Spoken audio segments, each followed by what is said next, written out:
Hey guys, it's Jen Coyle with HelloBrio.com. In this tutorial, I'm going to be showing you how to mix ink with watercolor. I'm going to be using the Pentel Aquash water brushes. These are both filled with ink, and I'm going to be using just a plain one filled with water to pull some color from my watercolor palette into my mixing palette. You want to make sure to use a separate mixing palette for this tutorial or when you're trying to achieve this look, simply because you don't want to get your watercolor palette filled with ink.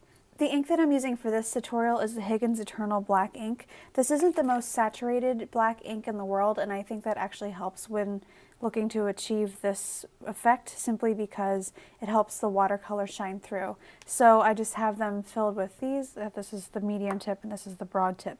So let's go ahead and choose some colors here from our watercolor palette. I'm just going to take my plain watercolor brush here and choose a color. I guess I'll go with pink.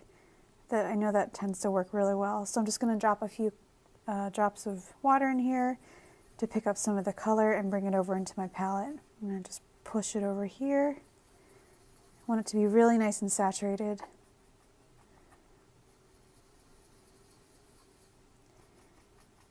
And then also pull up some of this purple.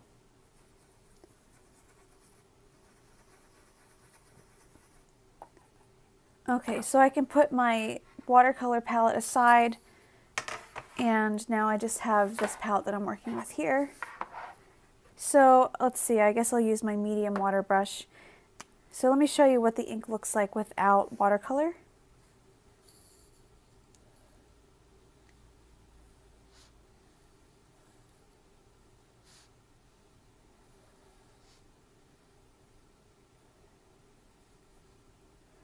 So you see it's not super saturated, it has a nice kind of transparent look. So when we go to mix it with watercolor, some of that watercolor pigment will shine through. So all you have to do is take your brush and just kind of dip it in the watercolor so you see you have it on the tip, and then go ahead and start writing.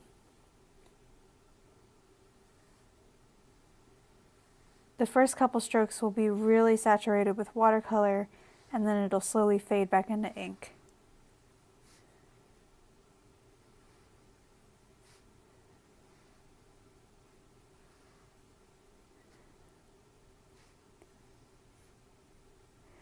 The more you dip it into the watercolor, the more of the watercolor will shine through.